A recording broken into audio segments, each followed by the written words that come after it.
17वीं सदी में British east India company के आने से भारत में बहुत बड़ा बदलाव आया। पहले तो कंपनी व्यापार के लिए पूर्व के धन की खोज में आई थी, लेकिन धीरे धीरे वो एक शक्तिशाली राजनीतिक ताकत बन गई। इस बदलाव का पूरे भारत पर, खासकर गांवों में रहने वाले लाखों लोगों पर गहरा असर पड़ा। खुशहाल गांवों और पुरानी परंपराओं वाले भारत की छवि हमेशा के लिए बदल गई। ब्रिटिश राज के फैलने के साथ नए प्रशासन, टैक्स और जमीन के नियम आए। ये बदलाव, जो अक्सर पहले से चली आ रही सामाजिक और आर्थिक व्यवस्था को समझे बिना लागू किए गए, गांवों के जीवन के संतुलन को बिगाड़ दिया। किसान, जो सदियों से अपनी जमीन और स्थानीय परंपराओं के हिसाब से रहते थे, अब दूर बैठे, अक्सर बेपरवाह, सत्ता के नियमों और मांगों में फंस गए। गांव के मुखिया, जमींदार और पंचायतों पर आधारित पुरानी व्यवस्था धीरे धीरे खत्म हो गई और उसकी जगह एक केंद्रीकृत नौकरशाही ने ले ली। ब्रिटिश नीतियों का सबसे ज्यादा असर बंगाल में दिखा।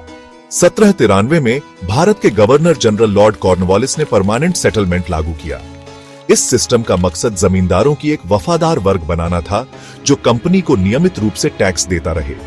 परमानेंट सेटलमेंट के तहत जमींदारों को जमीन का मालिक माना गया और उन्हें किसानों से टैक्स इकट्ठा करने का काम दिया गया। उन्हें जो टैक्स देना था, उसकी राशि हमेशा के लिए तय कर दी गई, इसलिए इसे परमानेंट सेटलमेंट कहा गया। परमानेंट सेटलमेंट, जिसका मकसद टैक्स इकट्ठा करना आसान बनाना था, उसके किसानों पर बहुत बुरे असर हुए। इस व्यवस्था के तहत किसानों को एक निश्चित राशि का भुगतान करना पड़ता था, चाहे उनकी फसल कैसी भी हो। इससे किसानों पर भारी दबाव पड़ा, क्योंकि उन्हें हर हाल में लगान चुकाना पड़ता था, भले ही उनकी फसल बर्बाद हो गई हो या सूखा पड़ गया हो। जमींदार अब मुनाफे के लालच में और अंग्रेजी सरकार से मिले अधिकार के नशे में अक्सर अपने नए अधिकारों का गलत इस्तेमाल करते थे। वे किसानों से अधिक लगान वसूलने के लिए किसी भी हद तक जा सकते थे। जमींदारों ने किसानों पर अत्याचार किए, उन्हें बेदखल किया और उनकी जमीनें छीन लीं। लगान बढ़ा दिया गया, जमीनें छीन ली गईं और किसानों को उनकी पुश्तैनी जमीनों से बेदखल कर दिया गया। किसानों के पास कोई विकल्प नहीं था और वे मजबूरन जमींदारों के अत्याचार सहने को विवश थे। इस स्थिति ने किसानों की आर्थिक स्थिति को और भी बदतर बना दिया। तयशुदा लगान का मतलब यह भी था कि कंपनी को सिंचाई, बुनियादी ढांचे या अकाल राहत में निवेश करने की कोई जरूरत नहीं थी, जिससे ग्रामीण आबादी प्राकृतिक आपदाओं के लिए असुरक्षित हो गई।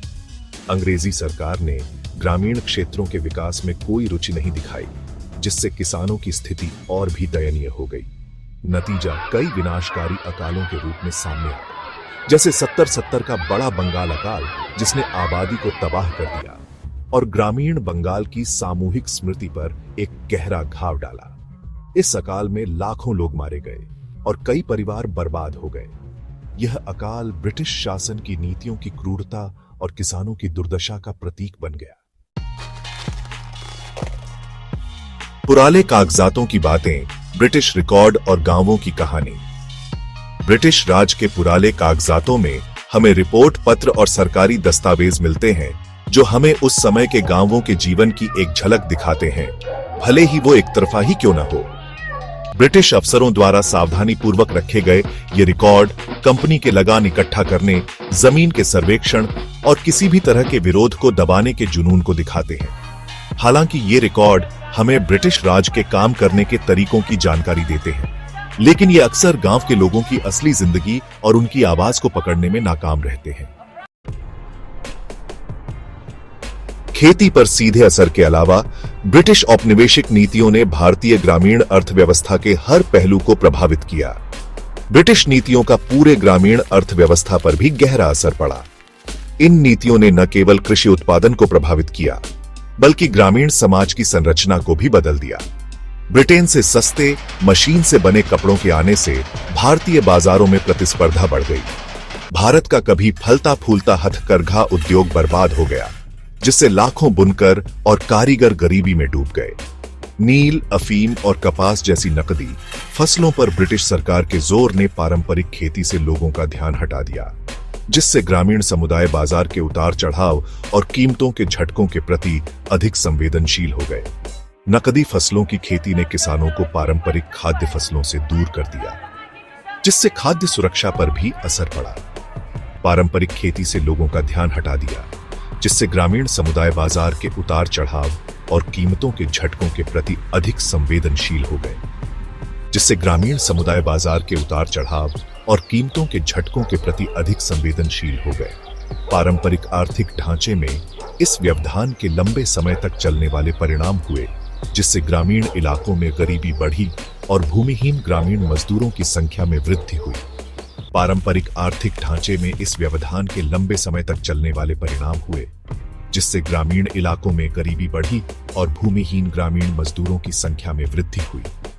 जिससे ग्रामीण इलाकों में गरीबी बढ़ी और भूमिहीन ग्रामीण मजदूरों की संख्या में वृद्धि हुई और भूमिहीन ग्रामीण मजदूरों की संख्या में वृद्धि हुई। इस प्रकार ब्रिटिश औपनिवेशिक नीतियों ने भारतीय ग्रामीण समाज की आर्थिक संरचना को पूरी तरह से बदल दिया, जिससे आज भी इसके प्रभाव देखे जा सकते हैं। हालांकि भारत को 1947 में आजादी मिल गई, लेकिन ब्रिटिश राज की विरासत आज भी देश पर, खासकर उसके विशाल ग्रामीण इलाकों में अपना साया डाले हुए है।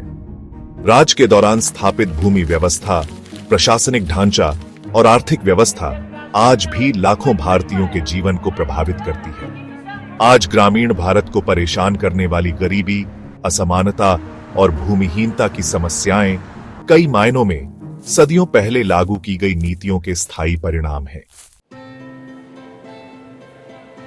ब्रिटिश शासन का प्रभाव आर्थिक और राजनीतिक क्षेत्रों से आगे बढ़कर ग्रामीण समाज के ताने बाने तक पहुंच गया।